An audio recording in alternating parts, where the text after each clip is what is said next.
बिरज की छोरी से मैया करा दे मेरो ब्याह। भगवान मैया यशोदा से प्रार्थना कर रहे हैं कि मां कृपा करके राधिका गौरी से मेरा विवाह करवाओ जल्दी। अच्छा, परमात्मा के साथ में जो लोग मैया यशोदा से प्रार्थना करते हैं कि भगवान कृष्ण का विवाह करवा दीजिए राधिका जी के साथ में, जो लोग प्रार्थना करते हैं ताली बजाते हुए, कहते हैं उनके यहाँ पर भी मांगलिक विवाह इत्यादि का कार्य होता है। अगर मान लिया स्वयं के विवाह में अड़चन पड़ रही है और भगवान के साथ में प्रार्थना करोगे यशोदा मैया से ताली बजाते हुए, तो आपका विवाह हो जाएगा। और अगर आप लोग ये चाहोगे कि महाराज हमारे लड़का के बिटिया का विवाह जल्दी हो जाए, तो ताली बजाते हुए मैया यशोदा से प्रार्थना करो, आपके ऊपर परमात्मा की कृपा होगी।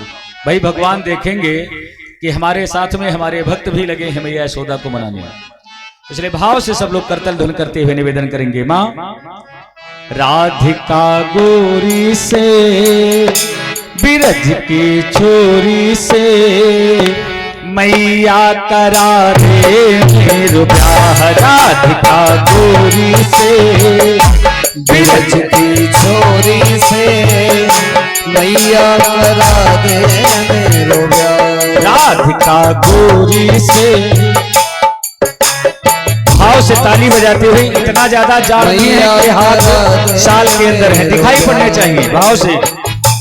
अरे रे तो बंधन है प्यार का, अरे रे तो बंधन है प्यार का, अरे रे तो बंधन है प्यार का, अरे रे तो बंधन है प्यार का। राधिका गौरी से हो बिरज की चोरी से मैया करा दे मेरो ब्याह। राधिका गौरी से बिरज की छोरी से मैया करा दे मेरो ब्याह।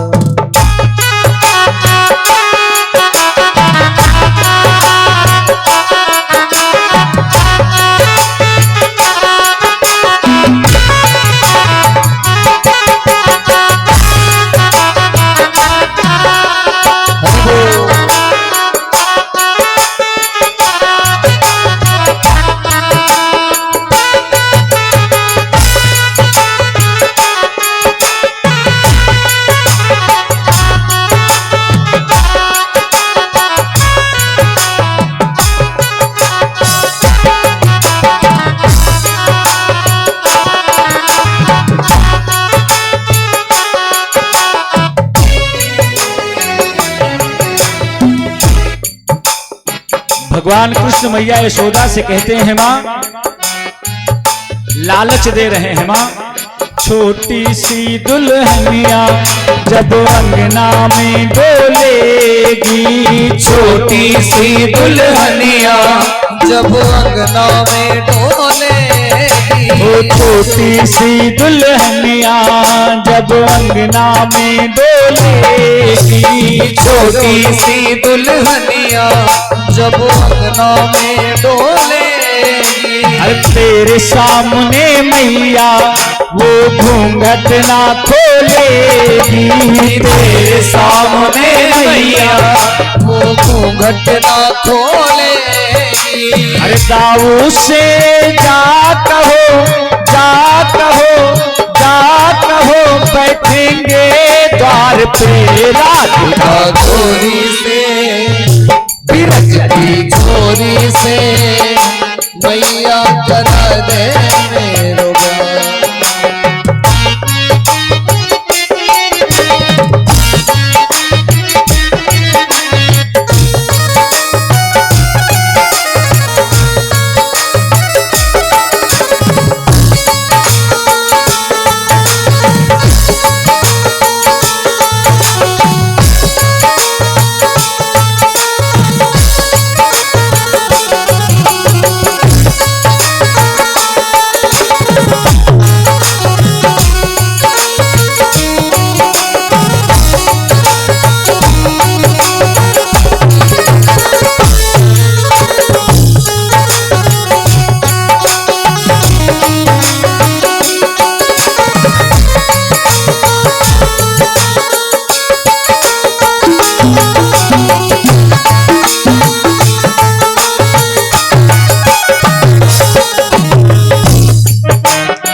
भगवान श्याम सुंदर मैया यशोदा से कहते हैं माँ, अरे चंदन की चौकी पर मैया तुझको बैठाओ, चंदन की चौकी पर मैया तुझको बैठाओ। कहा मैया देखो अब आप वृद्ध हो चुकी हो और अकेले पूरे घर का काम धंधा आपको देखना पड़ता है, इसलिए जब बहुरिया आ जाएगी तो आपको इधर उधर दौड़ना नहीं पड़ेगा। भगवान कृष्ण ने कहा मैया चंदन की चौकी पर मैया तुझको बैठाओ, चंदन की चौकी पर मैया तुझको बैठाओ।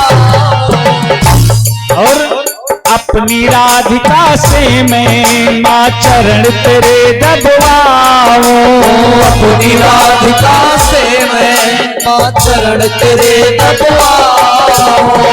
जो हर माँ का सपना होता है भाई, माताएं बालक गोदी में हैं और भाव होता है कि भैया बड़े हुए हैं, विवाह होगा, बहुरिया आएगी तो महाराज हमारे भी पैर दाबे जाएंगे। इसलिए भगवान मैया यशोदा से कहते हैं माँ अपनी राधिका से मैं माँ चरण तेरे दबवाओ, अपनी राधिका से मैं माँ चरण तेरे दबवाओ। इसलिए और राधिका से अगर विवाह हो जाएगा तो भोजन में बनवाऊंगा वाऊंगा वाऊंगा 56 प्रकार के। मैया यशोदा को लालच दे रहे हैं गोविंद। कहा अभी आप अकेले हो, जल्दी जल्दी में, क्योंकि तमाम सारा काम है आपके पास, जल्दी जल्दी में 1-2 प्रकार आप बना पाती हो, और ज्यादा भीड़ हो जाने पर सिर्फ एक ही प्रकार रहता है, कबो खिचड़ी कबो तहरी। लेकिन जब राधिका जी आ जाएंगी तो महाराज बाहर का काम सब आप देख लोगी, और महाराज राधिका को सिर्फ भोजन बनाना पड़ रहेगा। तो मैं उनसे कह करके 56 प्रकार के व्यंजनों का जो है भोग बनवाऊंगा, और आपको बढ़िया चौकी पर बिठा करके भोग प्रसाद मिलेगा और पैर अलग से दाबे जाएंगे। ये लालच दे रहे हैं गोविंद। अरे भोजन में बनवाऊंगा वाऊंगा वाऊंगा 56 प्रकार के। राधिका गोरी से बिरज की छोरी से मैया करा दे मेरो प्यार। राधिका गोरी से बिरज की छोरी से मैया करा दे मेरो प्यार।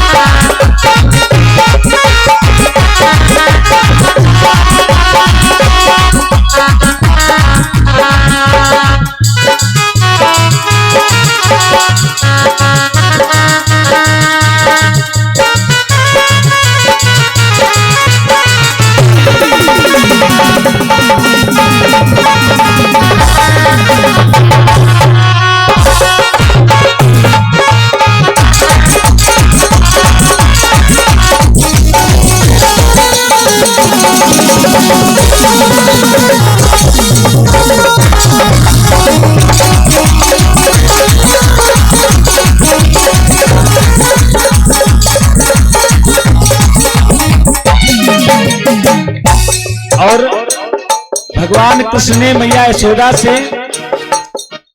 महाराज, क्योंकि मैया यशोदा को पहले लालच दिया, और लालच देने के पश्चात भी जब माँ ने नहीं कहा कि चलो ठीक है बात करती हैं, तो मैया यशोदा से भगवान लड़ गए और कहा देखो, अरे जो नहीं ब्याह कराए तेरी गैया नाई चराओ, जो नहीं ब्याह कराए तेरी गैया नाई चराओ। जो नहीं ब्याह कराए तेरी गैया नाई चराओ, जो नहीं ब्याह कराए तेरी गैया नाई चराओ।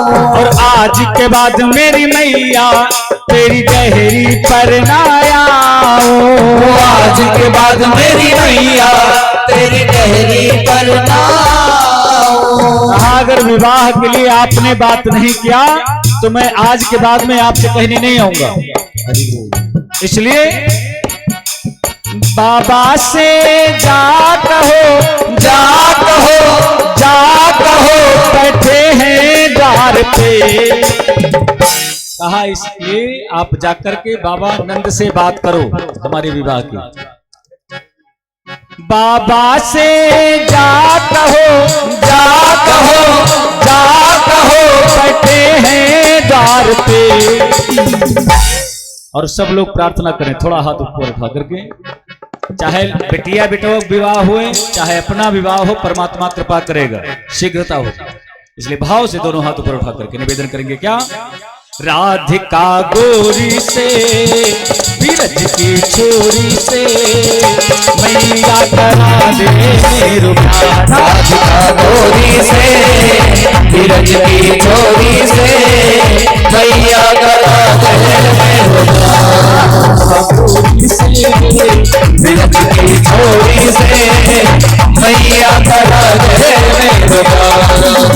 गोरी से बीरज की छोरी से मैया करा दे मेरो प्यार।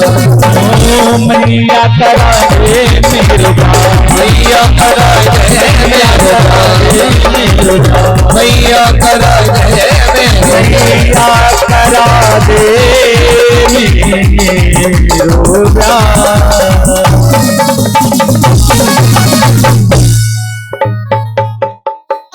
बोले बाल कृष्ण भगवान की जय जय श्री राधे।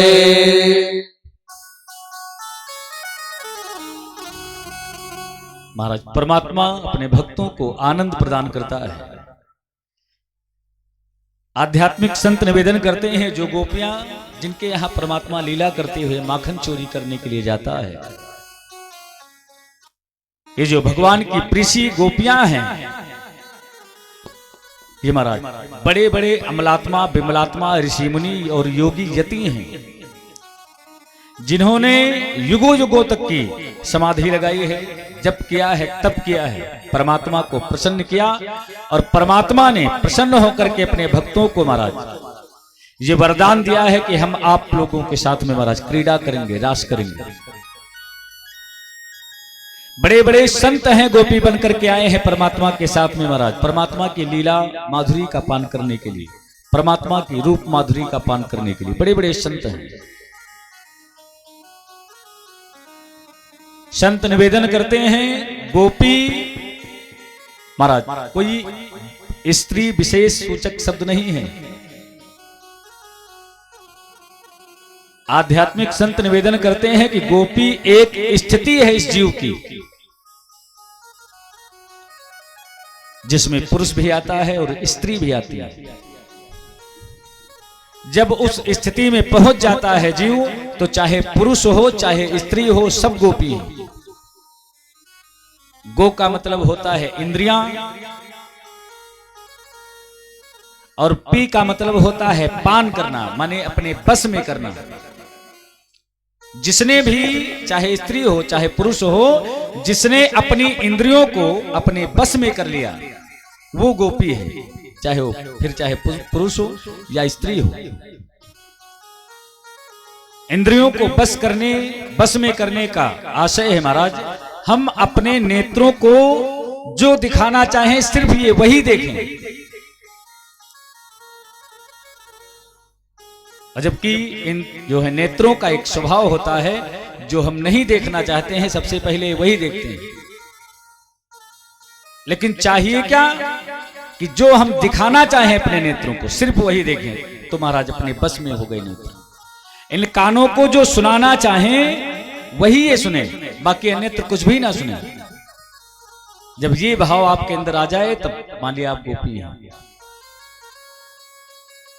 मन को अपने बस में कर लें। बैठे यहां है कथा स्थल पर और मन पहुंच गया कि हैदरगढ़ में कल खस्ता खाए थे, बहुत बढ़िया बनाया था उसने। होता है भाई, बैठे कथा में है, समय देखा कि जैसे दिन में कथा चल रही थी, हमने देखा तमाम लोगों के भाव को, जैसे 6 से थोड़ा ऊपर का समय जाने लगा तो कुछ लोगों के चेहरे का भाव बदल गया, उनका मन पहुंच गया चाय का समय हो गया घर में, अब चाय पकौड़ी की व्यवस्था होती है, यहाँ बाबा का हाथ आरती के लिए तो जाओ।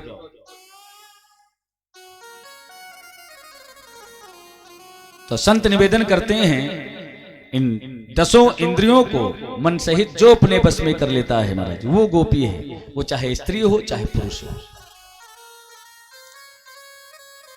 और ये जो परमात्मा के साथ में लीला कर रहे हैं, जिनको अवसर प्राप्त हुआ है, इन्होंने युगों युगों तक जो है तपस्या किया है, जप किया है, तप किया है, तब जाकर के परमात्मा ने इनको वरदान दिया है साथ में रहने का, क्रीड़ा करने का। परमात्मा लीला करते हैं महाराज ग्वाल बालों के सहित बछड़ों को चराने का। छोटे छोटे बछड़ों को लेकर के जाते हैं चराने।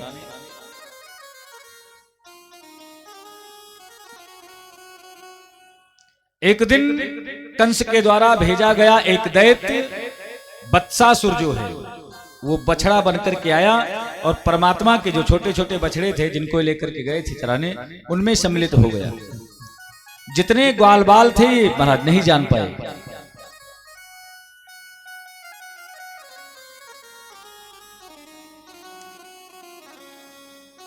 आया बत्सासुर बछड़ों में सम्मिलित हो गया। परमात्मा ने देखा तो महाराज, क्योंकि परमात्मा से कौन छिप सकता है, परमात्मा तो घट घट वासी है, अंतर्यामी है, जान गए। गोविंद ने पहचान लिया। वो बछड़ा महाराज जितने अन्य बछड़े हैं सबको मारता और खदेड़ता हुआ इधर उधर से भगवान की तलाश में है कि भगवान आए तो उनका उद्धार कर दें। लेकिन परमात्मा ने देखा कि महाराज कंस के द्वारा भेजा गया दैत्य आया है उद्धार के लिए। परमात्मा ने देखा उस बत्सासुर को तो उसका उद्धार कर दिया। पुनः परमात्मा के द्वारा एक लीला हुई।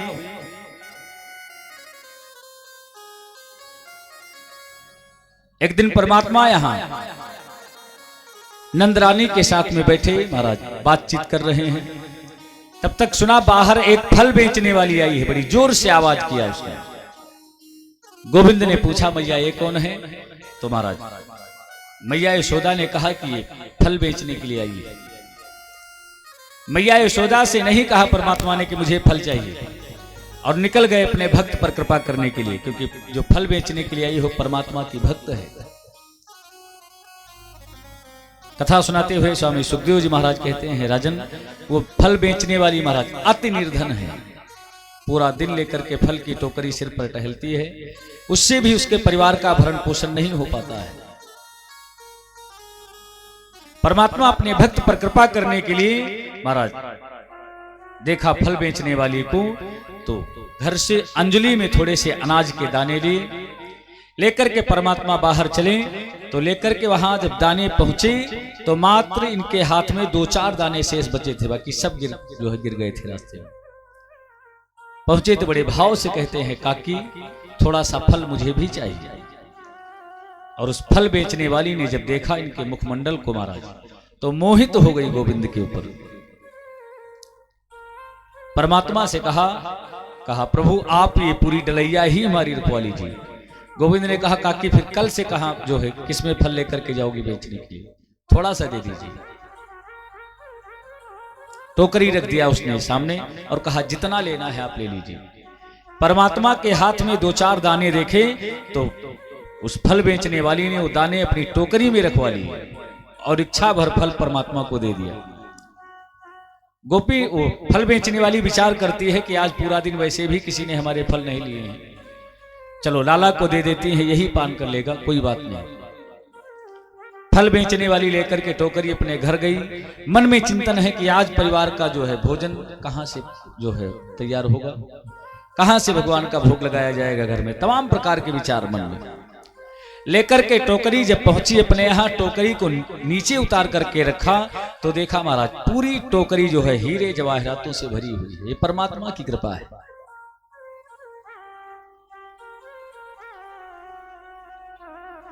स्वामी सुखदेव जी महाराज कथा सुनाते हुए कहते हैं राजन, क्रीडी है भू फलानी तय सुत्वा सत्वरमच्युतः फलार्थी धनम मादाय ययो सर्व फलाप्रदम पूरे जीवन फल बेचने से जो धन उसे प्राप्त होना नहीं हो पाया, वो महाराज परमात्मा ने अहेतु की कृपा करके एक क्षण में प्रदान कर दिया।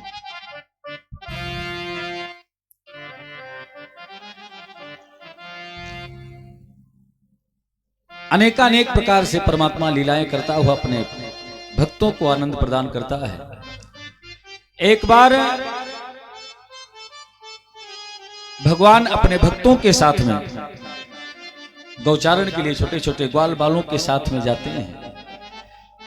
इनकी पूरी गोप मंडली का एक भाव है, एक नियम है कि जितने भी ग्वाल बाल हैं वो सब अपने घर से कुछ न कुछ कलेवा लेकर के जाते हैं साथ में। कोई माखन मिश्री ले जाता है, कोई रोटी लेकर के जाता है, कोई कढ़ी लेकर के जाता है, कोई कुछ लेकर के जाता है। सब जितने ग्वाल बाल हैं सब कुछ न कुछ अपने घर से ले जाते हैं कलेवा। और गोविंद क्या करते हैं, जितने भी भक्त हैं ग्वाल बाल हैं सब अपनी कलेवा ला करके परमात्मा को सौंपते हैं। परमात्मा सारी की सारी कलेवा एक में मिला करके फिर अपने भक्तों को महाराज अपनी इच्छा के अनुसार वितरित करता है।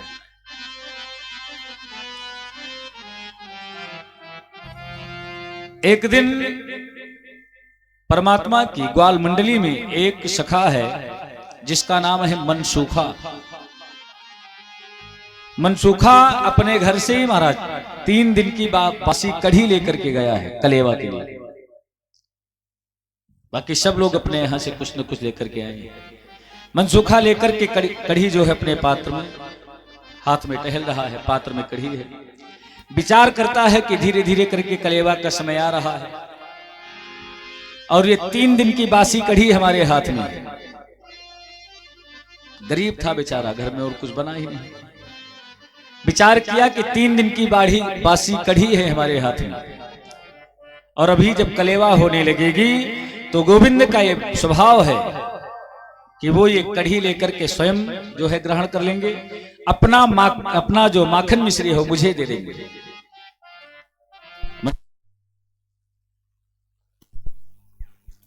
श्री राम सीताराम राम।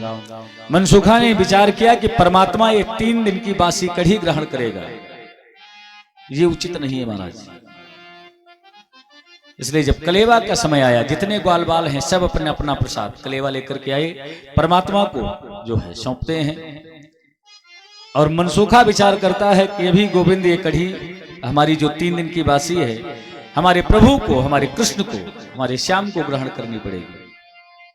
इसलिए मनसूखा अपनी वो कढ़ी का पात्र लेकर के एक झाड़ी में छिप गया। गोविंद ने देखा मनसूखा नहीं है पूरी मंडली में, सब लोग अपनी अपनी कलेवा दे दिए, मनसूखा पता नहीं कहां है। तो खोजने लगे, पूछा सबसे कि अरे मनसूखा कहां गया।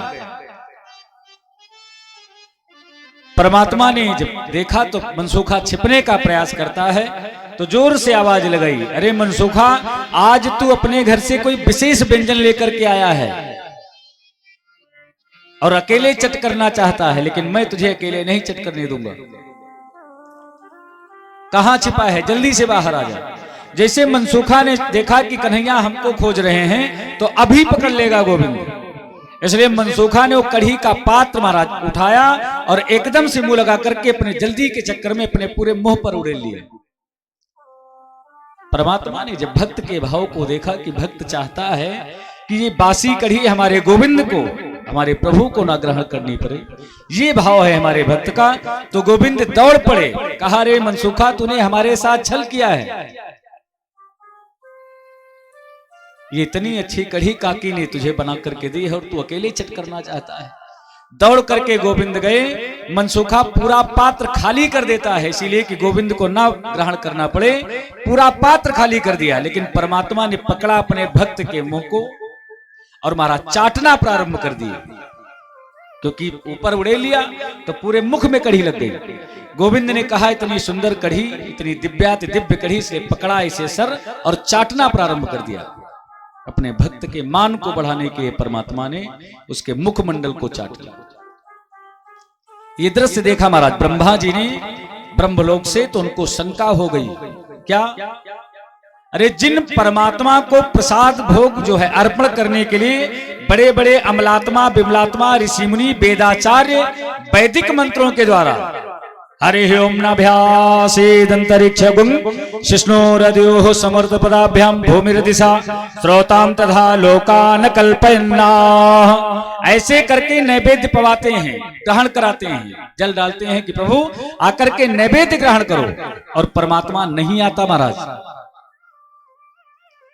वो ब्रह्म ये अहिरन के लड़का 3-3 महीना से नहीं नहाए हैं, ऐसे टहरत हैं, और जब गर्मी लागत है तो कपड़ा पहने पहने कूद पड़ते हैं कालिंदी में, और फिर निकल आते हैं बाहर, और पहने पहने कपड़ा सूख जाते हैं। ऐसे हिरण के लड़कन का चाट रहे हैं तो ब्रह्म नहीं हो सकते। ये शंका हो गई महाराज। ब्रह्मा जी को शंका हुई, देवराज इंद्र ने भी देखा, उनको भी शंका हो गई। ब्रह्मा और महाराज देवराज इंद्र मिलकर के भगवान वासुदेव की परीक्षा लेने का प्रयास किया। क्यों? क्योंकि शंका है ये ब्रह्म नहीं हो सकते। जिनको भोग प्राप्त कराने के लिए महाराज तमाम वैदिक मंत्रों का उच्चारण होता है, युगों युगों की समाधि लगाई जाती है, और वो नहीं आते, वो यहाँ छोटे छोटे हिरण के लड़कन के मुंह चाट रहे हैं ना, ये ब्रह्म नहीं हो सकते। ये शंका हो गई। परमात्मा ने महाराज मनसुखा के मुखमंडल को चाटा और अपने भक्त के मान को बढ़ाया। ऐसे भक्त वत्सल भगवान हमारे गोविंद। ब्रह्मा जी को शंका हुई, देवराज इंद्र के साथ में आए महाराज भगवान की परीक्षा लेने के लिए। इधर एक ग्वाला जोर से आवाज लगाता है, रे कन्हैया देखो आकर के बड़ी सुंदर गुफा है, और यहाँ पर कालीन बिछी है, बैठने की बड़ी सुंदर व्यवस्था है, आओ सब लोग यहाँ बैठ करके कलेवा करते हैं। परमात्मा ने देखा तो महाराज वो ग्वाला जो है अघासुर के मुंह में खड़ा है। गोविंद ने विचार किया कि अब तो हमारा भक्त महाराज मारा गया। कन्हैया ने कहा बाहर निकल आओ भैया, वहां नहीं अच्छा है, हम लोग यहाँ वृक्ष के नीचे बैठते हैं। वो कहा नहीं कन्हैया, हम यहीं बैठ करके कलेवा करेंगे। और ये कंस के द्वारा भेजा गया महाराज अघासुर नामक दैत्य है, जो अजगर का रूप बना करके आया है, बड़ा विशाल काय मुंह फैलाए बैठा है। जो अन्य ग्वाले वाले हैं वो भी चढ़ गए जाकर के उसी में। कहा कन्हैया आओ, बढ़िया व्यवस्था बैठने। जिसे भगवान कृष्ण ने देखा कि जितने मित्र हैं हमारे ग्वाल बाल वो सब पहुंच गए हैं, तो कन्हैया अपने भक्तों की रक्षा के लिए महाराज प्रवेश करता है उस अघासुर के मुख में। जैसे कन्हैया गए तो इन्हीं की रास्ता देख रहा था। जैसे कन्हैया अंदर पहुंचे बस उसने अपना मुख बंद कर लिया। बंद किया तो जितने ग्वाले बाले हैं सब अचेत हो गए। अचेत हुए तो परमात्मा ने अपने शरीर को इतना बढ़ाया कि अघासुर का मुंह जो है वो फट गया और उद्धार हो गया अघासुर का। ग्वाल वाले सब महाराज बाहर आए, अचेत हो गए थे। परमात्मा ने सबको सचेत किया। परमात्मा ने कहा तुम लोग सो रहे हो, देखो बछड़े कहां गए। और बछड़ों को भगवान ब्रह्मा और देवराज इंद्र ने महाराज हरण कर लिया बछड़ों का, भगवान की परीक्षा लेने के लिए कि ब्रह्म है कि नहीं है। ये पता लगाने के लिए ब्रह्मा जी ने और देवराज इंद्र ने बछड़ों का हरण किया। भगवान ने ग्वाल बालों से कहा बछड़े कहां गए, पता लगाओ। और जब ग्वाल बाल गए सब बछड़ों को खोजने के लिए, तो महाराज ब्रह्मा जी ने ग्वाल बालों का भी हरण कर लिया। गोविंद ने महाराज देखा कि ब्रह्मा जी और देवराज इंद्र आए हैं हमारी परीक्षा लेने के लिए। तो परीक्षा हमेशा अपने से छोटे की ली जाती है। गोविंद ने कहा ठीक है। इधर परमात्मा ने जब ग्वाल बाल और बछड़ों का हरण हो गया तो लीला की। जितने ग्वाल बाल थे वो स्वयं बन गए और जितने बछड़े थे वो भी स्वयं बन गए। लेकिन यहां वृंदावन में एक महाराज लीला हुई कि जितने गौए हैं, क्योंकि भगवान कृष्ण स्वयं बछड़ा बने हैं, तो गौए अपनी रस्सी तोड़ लेती हैं भगवान को स्तनपान कराने के लिए। जो गोपियां हैं वो महाराज जितना प्रेम भगवान कृष्ण से करती थी उतने प्रेम अपने अपने बच्चों से होने लगा। बलराम जी ने भगवान कृष्ण से पूछा, कहा कन्हैया आखिर जो है बात समझ में नहीं आ रही है। कन्हैया ने कहा दाऊ भैया क्या है। तो कहा ये जितने ग्वाल बाल हैं जितना प्रेम मैं तुझसे करता हूं उतना ही प्रेम इन ग्वाल बालों से करने के लिए इच्छा हो रही है। ये कैसी लीला है। कन्हैया ने कहा दाऊ भैया समय आने पर सब पता चल जाएगा। कथा सुनाते हुए महाराज सुखदेव जी कहते हैं, राजन अघासुर का वध कन्हैया ने किया। ये लीला ग्वाल बालों ने 1 वर्ष बाद अपने घर में बताई, क्योंकि परमात्मा ग्वाल बालों के और बछड़ों के हरण हो जाने पर स्वयं लीला किए, स्वयं बछड़ा बन गए, स्वयं ग्वाल बाल बन गए, और 1 वर्ष तक चलता रहा, किसी को पता नहीं चला। 1 वर्ष बाद ब्रह्मा जी और देवराजेंद्र आए, भगवान को देखा तो वही जैसे चल रहा था पहले वैसे ही चल रहा है। आकर के महाराज चरणों में लौट गए, प्रार्थना किए कि भगवान हमसे अपराध हो गया, हमने महाराज आपकी परीक्षा लेनी चाहिए। तो परमात्मा ने अपनी लीला का स्मरण कर लिया, जो ग्वाल बाल थे और महाराज बछड़े थे उनका स्मरण किया, और ब्रह्मा जी ब्रह्मलोक से लेकर के आए हैं ग्वाल बाल और बछड़ा जो हरण करके ले गए थे, वो जब लाकर के कन्हैया को दिए, कन्हैया लेकर के सबको महाराज ब्रजमंडल पहुंचे। तो आज ग्वाल बालों ने और महाराज अपने अपने घर में बताया कि कन्हैया ने एक विशालकाय सर्प का जो है वध किया है, बहुत बड़ा सर्प है, उससे हमारे प्राणों की रक्षा की। ग्वाल बालों ने आकर के जब देखा तो क्योंकि 1 वर्ष की बात हो गई और ग्वाल बालों को लगता है कि आज ही किया है वह, तो 1 वर्ष बाद महाराज उस सर्प की अस्थियां भी नहीं बची। ऐसे करके महाराज ब्रह्मा जी का और देवराजेंद्र के मोह का नाश परमात्मा ने किया। एक दैत्य आया है, कंस के द्वारा भेजा गया, जिसका नाम है महाराज बकासुर। वो बगुले का वेश बना करके आया और कालिंदी के तट पर महाराज बैठा है, इंतजार कर रहा है कि अभी कृष्ण जब जल ग्रहण करने आएगा तो मैं इसे निगल जाऊंगा। दाऊ भैया और भगवान कृष्ण आपस में सलाह की। दाऊ भैया ने कहा, कन्हैया ये कैसा महाराज बगुला है जो विचित्र दिखाई पड़ रहा है।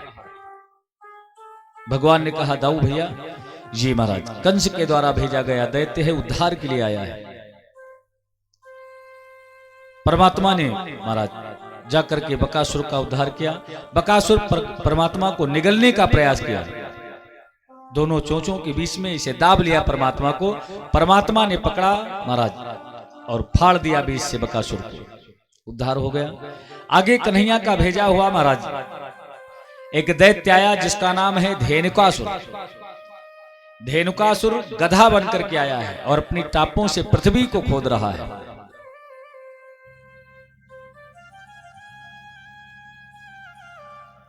पृथ्वी को खोदता हुआ जब पहुंचा, परमात्मा ने देखा महाराज, दाऊ भैया से कहा।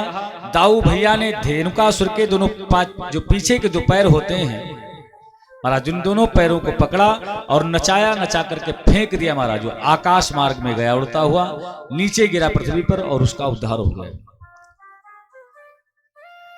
इसके बाद में एक बार कन्हैया बछड़ों को चरा रहे थे कालिंदी के तट पर, और कुछ बछड़े गए महाराज कालिंदी में जल जो है ग्रहण किए प्यास के कारण, और जल ग्रहण करते ही वो अचेत होकर के गिर पड़े। परमात्मा ने देखा कि ये कैसी लीला है, तो महाराज गोविंद ने देखा कि जल जो है कालिया के विष से विषैला हो चुका है, इसलिए परमात्मा ने महाराज जो अचेत हो गए थे बछड़े महाराज, उनको अपनी शक्ति से उनका विष जो है पान किया और उनको सचेत किया। तत्पश्चात काली देह को महाराज स्वच्छ करने का संकल्प लिया और छलांग लगा दिए काली देह ने। देखा कालिया ने तो भगवान के ऊपर टूट पड़ा, अपने 100 के 100 फनों से महाराज प्रहार करता है गोविंद के ऊपर। प्रहार किया परमात्मा ने महाराज, देखते ही देखते कालिया के 100 के 100 फनों को महाराज छिन्न भिन्न कर दिया। क्योंकि परमात्मा जब कालिया प्रहार करने का प्रयास करता है तो छलांग लगाए, कालिया के फन के ऊपर पहुंच गए, और जब फन पर स्वयं पहुंच गए तो गोविंद के चरणों में जो चिन्ह हैं, वज्र, त्रिशूल, चक्र, शंख, अंकुश, ये सब काल का दंड, ये सब जो है मूर्तिमान हो गए। और जब कालिया परमात्मा के ऊपर प्रहार करता है तो जिस फन से प्रहार करने का प्रयास करता है उसी फन पर भगवान पैर रख देते हैं। एकदम से पैर रखते हैं तो जितने आयुध हैं सब मूर्तिमान हैं। धीरे धीरे करके कालिया के 100 के 100 फन महाराज जो है छत बिछत हो गए। सबसे रक्त का स्राव होने लगा। जब कालिया की पत्नियों ने देखा कि मेरा पति अभी मारा जाएगा, तो आकर के भगवान के सामने हाथ जोड़ करके खड़ी हुई, प्रार्थना करने लगी, भगवान हमारे सुहाग की रक्षा करें। महाराज गोविंद ने कहा, देवियों आपके सुहाग की रक्षा होगी, लेकिन इस स्थान को त्यागना पड़ेगा। कालिया प्रार्थना करता है, भगवान अगर इस स्थान का हम त्याग करेंगे तब तो मारे ही जाएंगे। गोविंद ने कहा, महाराज अब आपके फन पर हमारे जो है चरणों के चिन्ह हैं, क्योंकि गरुण से भय है महाराज कालिया को। कालिया ने कहा, गरुण जो है मुझे खा जाएगा। तो परमात्मा ने कहा, गरुण नहीं बोलेगा आपसे, मेरे चरण चिन्ह तुम्हारे ऊपर जो है विराजमान है। इसलिए परमात्मा ने कृपा किया कालिया के ऊपर, और महाराज कालिया जो है उस स्थान का त्याग करके चला जाता है। कथा सुनाते हुए स्वामी सुखदेव जी महाराज कहते हैं, राजन ये जो कालीदह का स्थान है, ये कभी शौभरी कुंड के नाम से हुआ करता था। महाराज ये शौभरी ऋषि की तपस्थली है।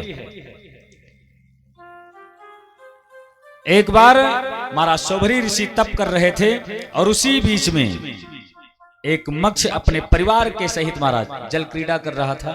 शौभरी ऋषि उसी जल में महाराज तपस्या कर रहे हैं। देखा मक्ष को परिवार के सहित महाराज क्रीड़ा करते हुए, और उसी मध्य में महाराज शौभरी ऋषि ने देखा कि गरुण जी आए और उस मक्ष को पकड़ लिए अपने पंजे में। शौभरी ऋषि ने बड़ी जोर से डांटा, कहा, गरुण तुम्हारी बुद्धि खराब हो गई है। किसी संत की तपस्थली पर किसी का वध करना यह महाराज उचित नहीं है, इसलिए आप इस मक्ष को छोड़ दो। गरुण अहंकारवश महाराज उस मक्ष को अपना आहार बना लेता है। शौभरी ऋषि की बात महाराज गरुण ने नहीं सुनी, तो महाराज शौभरी ऋषि ने श्राप दे दिया। कहा, गरुण देव अगर आज के बाद में इस स्थान पर तुम आए तो महाराज मारे जाओ, जल करके भस्म हो जाओगे अगर इस स्थान पर आए। और जब कालिया और गरुण की लड़ाई हुई और कालिया महाराज हारने लगा, तो अपने प्राणों की रक्षा के लिए भगा और आकर के यहाँ शौभरी कुंड में महाराज छिप जाता है। जब से कालिया रहने लगा था, तब से यमुना जी का जल जो है विषैला हो गया था। परमात्मा ने कृपा किया कालिया के ऊपर, और कालिंदी के जल को महाराज निर्मल किया।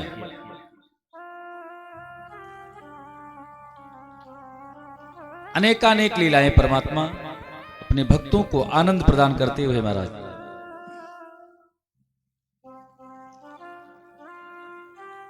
एक बार वृंदावन के सन्निकट जो वन है उसमें अग्नि का प्राकट्य हो गया। अपने आप से पूरा जंगल जो है जलने लगा। उसी में ग्वाल बाल जो है वो सब गौओं को चरा रहे थे। बाबा नंद और तमाम ग्वाल बाल, तमाम गौएं जो हैं उसी वन में महाराज, दावानल चारों तरफ से और बीच में बाबानंद सहित समस्त गौएं और ग्वाल बाल, ये सब महाराज जब इनको पता चला कि चारों तरफ से अग्नि का प्राकट्य हो चुका है, अब हम मारे जाएंगे, तो भगवान वासुदेव का ध्यान किए। परमात्मा ने बाबानंद सहित समस्त ग्वाल बालों की और गौओं की दावानल से महाराज रक्षा की। कंस के द्वारा भेजा गया एक दैत्य जिसका नाम प्रलंबासुर है, वो आया महाराज, परमात्मा की ग्वाल मंडली में सम्मिलित हो गया। और परमात्मा जब गौओं को चराने के लिए गए तो महाराज ग्वाल मंडली में सम्मिलित होकर के सबके साथ खेलने लगा। खेल का नियम यह था कि जो हार जाएगा खेल में वो सामने वाले को पीठ पर बिठा करके महाराज चलेगा। प्रलंबासुर जान बूझ करके महाराज हार गया और बलराम जी को बिठाया अपनी पीठ पर लेकर के चला। कुछ दूर आगे निकल गया तो ब्रह्म जो है बलराम जी ने कहा कि भैया यही रुकना है, शर्त यहीं तक चलने की थी। तब प्रलंबासुर अपने बेश में आया और भागने का प्रयास किया, तो बलभद्र जी ने दोनों मुष्टिक जोड़ करके मारा, जोरदार प्रहार उसके मस्तक पर किया, जिससे प्रलंबासुर का जो है उद्धार हो गया।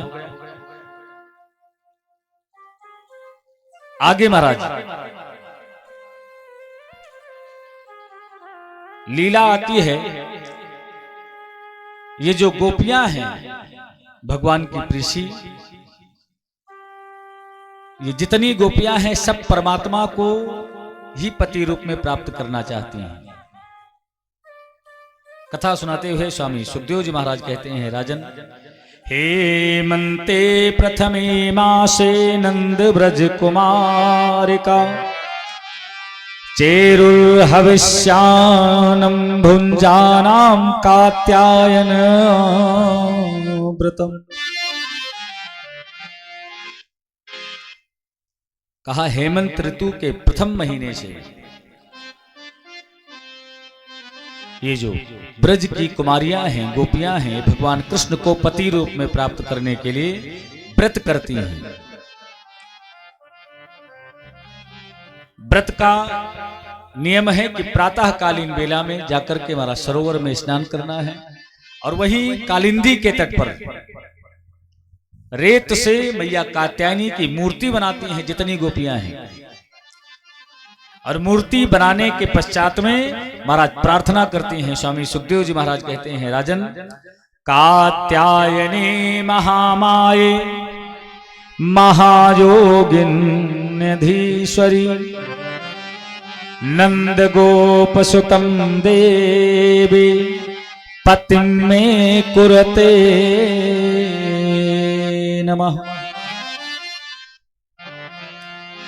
स्वामी सुखदेव जी महाराज कथा सुनाते हुए कहते हैं, राजन, ये जितनी गोपियां हैं ये सब स्नान से निवृत्त होने के पश्चात में महाराज बीच में मूर्ति बनी है, चारों तरफ से सब गोपियां बैठ गई और सब एक साथ में एक स्वर में प्रार्थना करती हैं। क्या?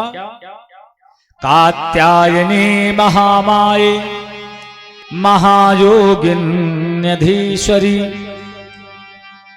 नंद गोपसुतम देवी पतिं मे कुरते नमः।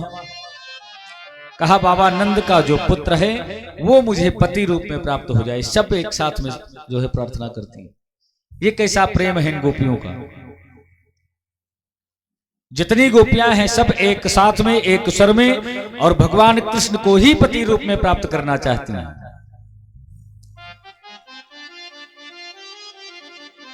श्रीमद् भागवत कथा के अंतर्गत ये महामंत्र है व्यास जी का जो है लिखा हुआ। जिस किसी का भाई विवाह ना हो पा रहा हो किसी कारणवश, अगर वो नियमित व्रत जो है करता है और इस मंत्र का जाप करता है तो परमात्मा की कृपा प्राप्त होती है, विवाह में शीघ्रता होती है। अगर कहीं अड़चन पड़ रही है और संधान किया जाए इस ब्रह्मास्त्र का, इस मंत्र का, तो महाराज सार्थ जो है मंत्र जाप जो है वो सार्थक होता है, कृपा प्राप्त होती है।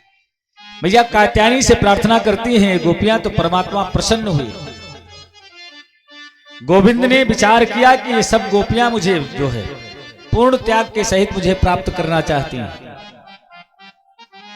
लेकिन पूर्ण त्याग का मतलब होता है जब हमें अपने शरीर का भी भान न हो, तब पूर्ण त्याग। और जब तक शरीर का भान है तब तक पूर्ण त्याग नहीं है। तो शरीर का जो भान है गोपियों को, उसको नष्ट करने के लिए परमात्मा ने मारा चीर हरण की लीला की, जिसमें ये गोपियां स्नान के लिए गई तो परमात्मा ने इनके वस्त्रों का हरण कर लिया। गोपियों ने देखा तो महाराज गोविंद से कहने लगी, गोविंद ये कैसी लीला है, और देखो ऐसा आपको शोभा नहीं देता।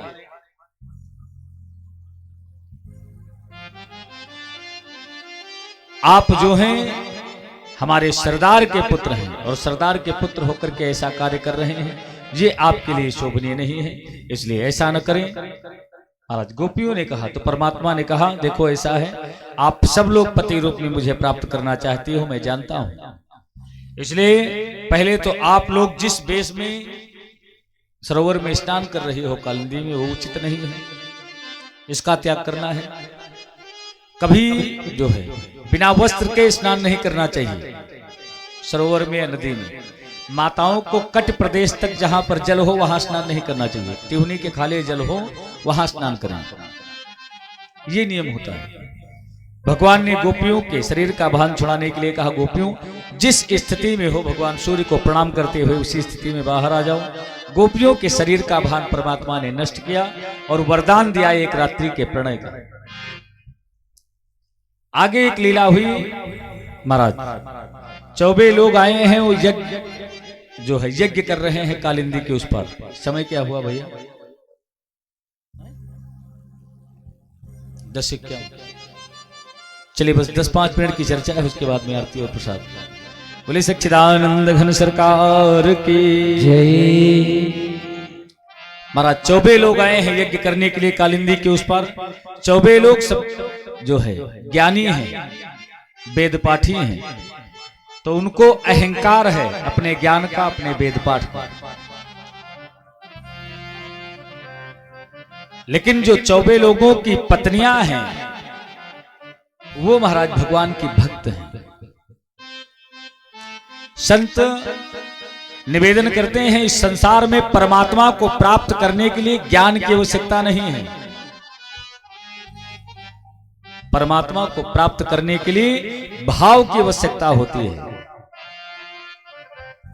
संत निवेदन करते हैं कि भावना में भाव ना हो तो भावना बेकार है। अगर आपकी भावना में बहुत ज्यादा पूजा कर रहे हो, आप सुबह 3 घंटा, संध्या 3 घंटा लेकर के माला सीताराम सीताराम सीताराम तमाम सारी सामग्री भेंट कर रहे हो, लड्डू पेड़ा चढ़ा रहे हो, स्वयं भी काट रहे हो, सबको खिला रहे हो, लेकिन अगर भाव नहीं है तो बेकार है। संत ने निवेदन किया कि भावना में भाव ना हो तो भावना बेकार है, और अगर भावना में थोड़ा सा भाव आ जाए, ज्यादा की आवश्यकता नहीं महाराज, भावना में भाव ना हो तो भावना बेकार है, और अगर भावना में थोड़ा सा भाव आ जाए तो भाव से बेड़ा पार है व्यक्ति। क्यों? क्योंकि आप लोग विचार करो, बिना भाव के चौराहे पर आलू भी नहीं बिकता है। आलू जब 30-40 रुपया किलो होता है तब अच्छा लगता है, और जब 2 रुपया 3 रुपया में हो जाता है और 5 किलो घर का लेके चले गए गलती से, तो जितनी तेजी से आप लेकर के अंदर जाओगे उतनी तेज बाहर फेंका जाएगा कि मीठ मीठ आलू लायक खरीदे हो है, कौन लायक नहीं, इससे क्या मतलब है। और जो 30 रुपया किलो है 2 किलो लेकर के गए हो तो आवाज आएगी कि थोड़ा आलू ले आए हो तो 2 दिन काम चलता है। तो बिना भाव के जब आलू कद्दू नहीं बिकता है तो हम लोगों को कौन पूछेगा बिना भाव के। इसलिए संत निवेदन करते हैं कि भावना में भावना हो तो भावना बेकार है, और भावना में थोड़ा सा भाव आ जाए तो महाराज भाव से बेड़ा पार है। ज्ञान कितना भी हो आपको, संत निवेदन करते हैं जो वेद पढ़े और भेद करे, अरे मन में नहीं निर्मल ताई। ज्ञानी बहुत बड़े हो, लेकिन अगर मन निर्मल नहीं है, परमात्मा कहता है कि निर्मल मन जन सो मोहि पावा, मोहि कपट छल छिद्र न भावा, निर्मल मन जन सो मोहि पावा, मोहि कपट छल छिद्र न भावा। संत निवेदन करते हैं प्यारे, जो वेद पढ़े और भेद करे, जो वेद पढ़े और भेद करे, मन में नहीं निर्मल ताई, मन में नहीं निर्मल ताई। और प्यारे कोई कितना चाहे ज्ञान कहे, कोई कितना चाहे ज्ञान कहे, भगवान को पाना क्या जाने, जिसने कभी प्रेम किया ही नहीं वो प्रेम निभाना क्या जाने जिसने कभी प्रेम किया ही नहीं वो प्रेम निभाना क्या जाने।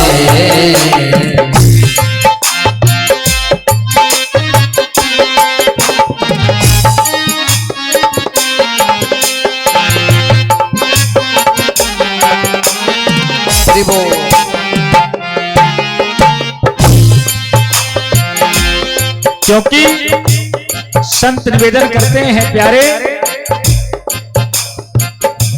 राम ही केवल प्रेम प्यारा, राम ही केवल प्रेम प्यारा। ये गोस्वामी बाबा निवेदन करते हैं परमात्मा को प्रिय क्या है? राम ही केवल प्रेम प्यारा, राम ही केवल प्रेम प्यारा। जान ले हूं जो जान निहारा, जान ले हूं जो जान निहारा। प्यारे, जिसने कभी प्रेम किया ही नहीं, जिसने कभी प्रेम किया ही नहीं वो प्रेम निभाना क्या जाने, जिसने कभी प्रेम किया ही नहीं वो प्रेम निभाना क्या जाने। प्रेम गली में आए नहीं हो तम का ठिकाना क्या जाने।